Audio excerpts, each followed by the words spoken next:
Imhotep, everybody. Hey, this is Michael Imhotep, founder of the African History Network, host of the African History Network show. I'm a talk show host, researcher, lecturer, and writer, and a historian. I am here in Detroit, Michigan, right in front of the Coleman A. Young Municipal Center, okay? And this is at 2 Woodward Avenue here in Detroit. So this is City Hall, but behind me you see the statue called the Spirit of Detroit, the Spirit of Detroit. So today is Monday, October 14th, 2019, and what many people know as historically as Columbus Day, but has become known in many states and many cities as Indigenous Peoples Day, okay? So today is Indigenous Peoples Day. So I'm here in front of the Spirit of Detroit, and there was an Indigenous Peoples Day ceremony that took place today on the news. I saw it on WXYZ Channel 7 News, and I think this is the second year they've done that, either second or third year. It was on the news, they said it was supposed to take place 1 p.m. to 3 p.m., but it ended up taking place 12 to about an hour to 1:30, something like that, okay? So they gave the wrong time, so I got down here and it was over, okay? I talked to a sister that works at a news radio station here in Detroit, and I talked to her and she told me that they got the times mixed up. So I'm here broadcasting. All right, so the Indigenous Peoples Day celebration was supposed to be 1 p.m. to 3 p.m. today, but it actually started earlier, so I got here about 2 and it was over. So I wanted to do this broadcast to talk to them about this history. All right. And Indigenous Peoples Day ceremonies are not just for Native Americans, even though a lot of people think they are just for Native Americans. It's also for African Americans, because when we understand our history, we understand that the first Americans were Africans. Okay? So if we look at the book by one of my friends, Dr. David Imhotep, The First Americans Were Africans, Documented Evidence. All right? His book is backed up by 713 footnotes. It's backed up by archaeological evidence and 7 peer-reviewed articles, which is the height of academia. And this book documents the African presence in this country that today we call the United States of America, going back at least 51,700 years ago, at least, and then also in South America, going back at least 56,000 years ago. And we're talking about the Khoisan. So the Khoisan come from Southern Africa. They have the oldest DNA on the planet. They're the ancestors to the Ainu and the Twa. They go all around the world, and they were here in this land. In 2004, Dr. Albert Goodyear, who's an archaeologist at the University of South Carolina, he made a discovery in Allendale County, South Carolina, and they found 13 different types of evidence, archaeological evidence, documenting an African presence in this country going back at least 51,700 years ago. So on page 14 of Dr. David Imhotep's book, he deals with this. And if you read any of my, you see any of my lectures, you see me talk about this. They found artifacts, architecture, campsites. So they found artifacts, architecture, campsites, carvings, footprints in lava, genetic M174D haploid groups dealing with DNA and genetics, linguistics, paintings, skulls, skeletons, structures, and tools. Okay, I basically have it memorized. They found 13 different types of evidence thoroughly documenting an African presence in this country going back at least 51,700 years ago. This is before the people who we call Native Americans even came into existence. Now, this is no disrespect to Native Americans. Those are our brothers and sisters, or as Dr. David Imhotep puts it, those are our children. The reason why is because Asians come to this land that we call the U.S.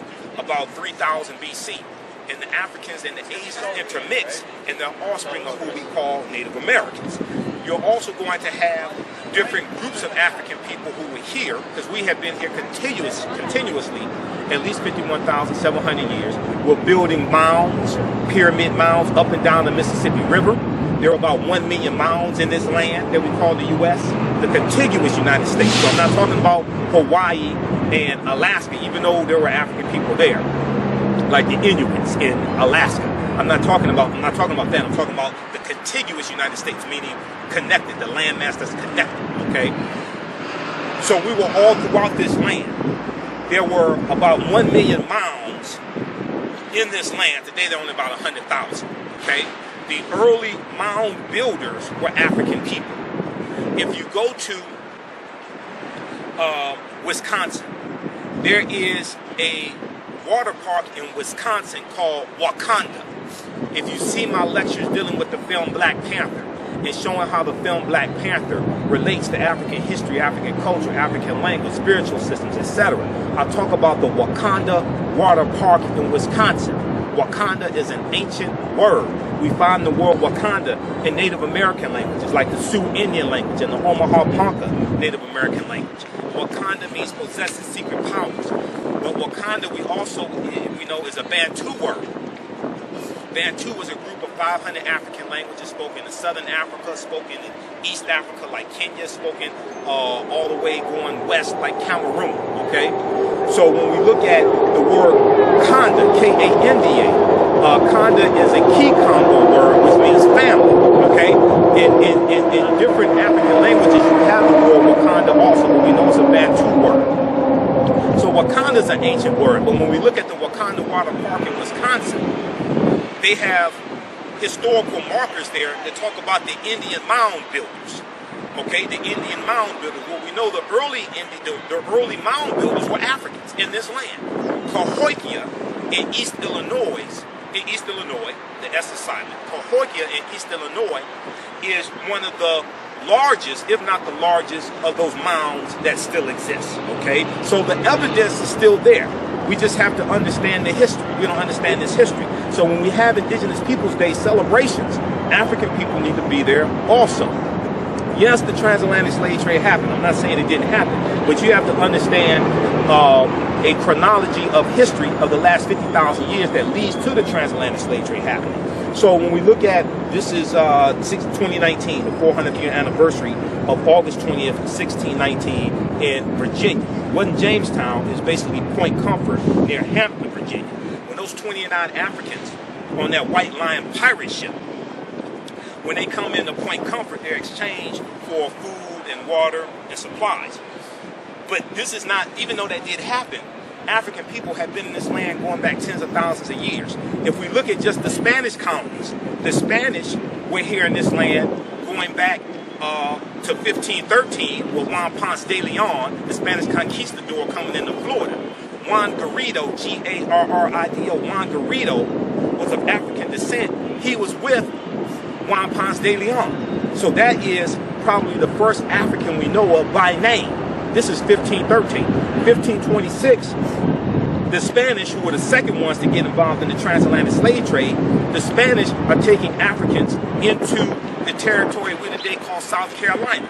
That's 93 years before Jamestown, Virginia, August 20th, 1619. So even though Virginia or Hampton, Virginia, Point Comfort, even though that did happen in Virginia, right? That's not the first time we came to this land. So many people mark that as the first time Africans came into the British colonies, the 13 British colonies. But we were here tens of thousands of years before that. So we have to understand the chronology of this history.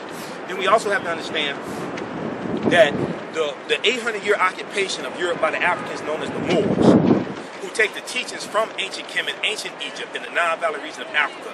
When they go into Europe in 711 AD, the Iberian Peninsula, today known as Spain and Portugal, because it wasn't Spain and Portugal then, they're taking the teachings into Europe, which brings Europe out of the Dark Ages. And when you understand this chronology of history, this is going to lead to the transatlantic slave trade happening. Okay, the transatlantic slave trade is not something that just making a lot of systems. I'm talking about Indigenous Peoples Day. Because when you read the first Americans were Africans documented evidence, you understand who the original Americans were. So I came down here for this. Yes, he said 1 to 3, but it ended early. Yeah, press conference. Yeah. So where is it taking place? Must be right, I guess right there. Yeah, because here I talked to a sister from WWJ Radio. She said it's already over with. Oh, okay. Yeah, because they gave the wrong time. It actually ended about 1:30. Because on the news, on Channel 7 News today, they said 1 to 3. So I live downtown, so I walked down here. It was already over with. So this is what was going on today, right? So let me read this to you. Council member Raquel Castaneda Lopez and the Detroit Indigenous Peoples Alliance, DIPA, present Indigenous Peoples Day, Spirit Plaza, which was right here. This is Spirit of Detroit right behind me. October 14, 2019, 12 p.m. press conference, 1 p.m. to 3 p.m. honoring Indigenous Peoples Day activities. Okay, so this is what I was talking about. So you see I ain't make this up, right? But we see more and more cities who are celebrating Indigenous Peoples Day. Now, what we have to understand about Columbus is that Columbus, when he set sail on the Nina the Pinta and Santa Maria, August 3rd, 1492, Columbus goes on 4 voyages. He never comes to the land that we call the United States of America. He goes into the Bahamas. That's where he lands October 12, 1492. He called it San Salvador, which means Saint Savior. He said he named it after his Savior, Jesus the Christ, okay? But then he became a devil to the people and decimated the population. So you gotta read Dr. John Henry Clark's book. You got to read Dr. Clark's book, Christopher Columbus and the African Holocaust, Slavery and the Rise of European Capitalism. Because Dr. John Henry Clark, one of our great Grandmaster Scholar warriors, he talks about the relationship between Columbus and his 4 voyages and the expansion of the transatlantic slave trade. Okay? So, here. All right, guys, I'll take care. All right, take care, sister. Yeah, you too. Christopher Columbus and the African Holocaust, Slavery and the Rise of European Capitalism by Dr. John Henry Clark. Okay? Now, Bishop Bartholomew de las Casas was a bishop who traveled with Columbus on his voyages. Bishop Bartholomew de las Casas. And de las Casas kept a diary. And he talked about what happened on those voyages. That diary was turned into books. Okay? One of them was Tears of the Indians. And there were 2 books that de las Casas wrote that I read in college. Okay, and it's going to be Bartholomew de las Casas in about 1517, who goes to King Charles V. And he tells King Charles V that the Native American population, or who we quote unquote call Indians, they had suffered enough. Their populations have been decimated.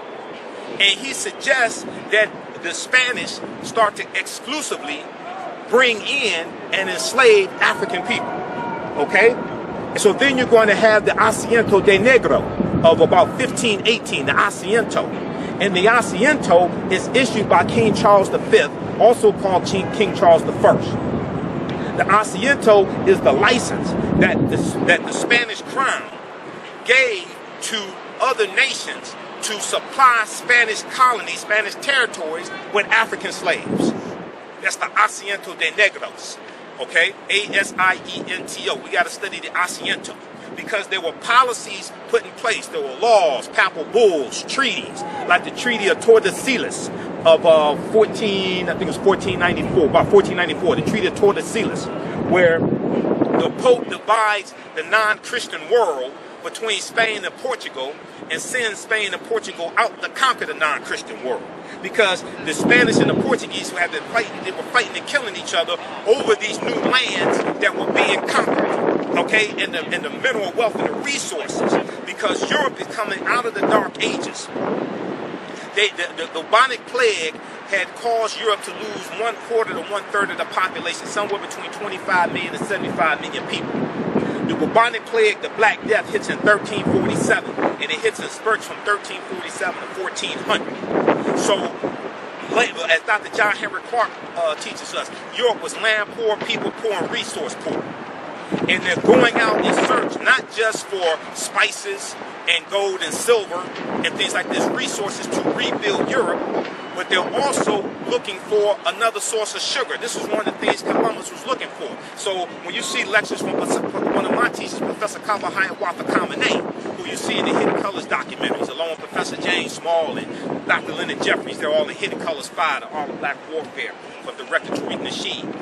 When you see Professor Kaba in interviews I do with him, and you see lectures, he talks about how the Moors introduced sugar into Europe. And a lot of Europeans got hooked on sugar. So sugar comes from sugar cane. Sugar cane grows in warm climates, tropical areas. So Haiti, Puerto Rico, Cuba, Jamaica, those climates were prime climates to grow sugar cane. So this is what they're going to do. Okay, and the sugarcane plantations were very brutal, and the life expectancy on them was only maybe about 5 to 7 years. So you needed a large supply of Africans to keep this whole thing going, just the production of sugarcane. Okay, so we have to understand how all this history and the production of these crops and things like this is interrelated, interconnected. This is before cotton becomes king. Before that, it was sugar cane or sugar that was king. Okay, so we have to understand this history. So when we talk about Indigenous Peoples Day, all this history ties into us. Now, Columbus never came to this land that we call the United States of America. The closest Columbus comes here is Cuba, which is about 90 miles away. All right. But Columbus helps to lay the foundation for slavery, racism, capitalism, the exploitation of indigenous people, okay? And he helps to spread the transatlantic slave trade. Okay, so Columbus, when we deal with the transatlantic slave trade and we understand this chronologically, Columbus is crucial to understanding that history, even though the transatlantic slave trade goes back to the Portuguese right about 1440 or 1441. The Portuguese were the first ones involved in the transatlantic slave trade. The Spanish were right behind them. When you look at where Spain and Portugal are geographically, they're right next to each other and they're right above Morocco. And we know it's the African Moors going through Morocco into the Iberian Peninsula in 711 AD. And they're going to go all throughout Europe. Spain, Portugal, Italy, France. They're going to Czechoslovakia. They're going to England, Austria, Germany. They go all throughout Europe and change the complexion in many of these European countries, especially Spain and Portugal, as well as Sicily and Crete. Change the complexion because these Africans, especially the African men, the Moorish men, and women also, because you're going to have them intermix with the European population, change the complexion, and then you have biracial. You're going to have what we call today biracial people, okay, and they're going to then intermix as well. So when we look at King George III, right, who's the king of Great Britain, his wife, Queen Charlotte Sophia, this is the king who the 13 British colonies are separating from and fighting against during the American Revolutionary War, which starts 1775. His wife, Queen Charlotte Sophia, was of African Moorish ancestry on her mother's side. Okay, so there's a book that came out recently about Queen Charlotte Sophia. There've been a number of articles written about her. And the Washington Post had an article in May, around May of 2017 or so, when Meghan Markle married Prince Harry. And people were asking, well, is Meghan Markle going to be the first English royalty of biracial ancestry? So they had an article that talked about Meghan Markle, but talked about Queen Charlotte Sophia and her history, because she was of biracial ancestry as well. Okay? All right, so all this ties right back into our history. Okay, all this ties right back into our history. So there was an article from New York Times, okay, that talks about Columbus Day or Indigenous Peoples Day, depends upon where you are. All right, so read this article also, and it talks about how since 2015, several council members in the District of Columbia have attempted to rename Columbus Day to Indigenous Peoples Day. Okay, on 4 different occasions, the measure petered out and died. This year, Council Member David Grosso tied a new approach, introducing emergency legislation and undermining the control of the chairman. That approach worked. A majority approved the measure, and the mayor signed the bill on Friday, conveniently in time to be effective for Monday, October 14th, which will be officially known as Indigenous Peoples Day in the District of Columbia. The development comes in a year when at least 5 states and numerous cities and towns have joined a long list of localities that have already moved to formally recognize Indigenous Peoples Day. Okay, so there have been dozens of cities that have done this. I think it's over 30 now. And I saw an article from WXYZ Channel 7 in Detroit. I saw an article came out in the last couple of days that talks about how a state senator has introduced a bill to recognize Indigenous Peoples Day statewide, and there are already 7 states that recognize Indigenous Peoples Day. Now, Columbus Day is positioned as a federal holiday, meaning most banks are closed and federal government workers get a paid break stance, but the latest moves add even more variety to how local and state governments approach the day. In some cases, one holiday may be replaced one holiday has replaced another. In other cases, the two will be recognized simultaneously. Okay, there has been little consistency in using. Okay, so skip over some of that. They talk about a number of cities. I've been following this. They talk about a number of cities and states who have adopted Indigenous Peoples Day. One town, so they talk about Maine and Vermont, which has passed a law this year renaming Columbus Day, and now the only New England states, and Maine and Vermont, which passed a law this year renaming Columbus Day, are now the only New England states to honor Indigenous Peoples Day.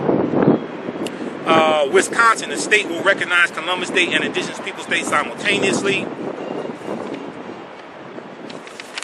We look at Dallas, okay.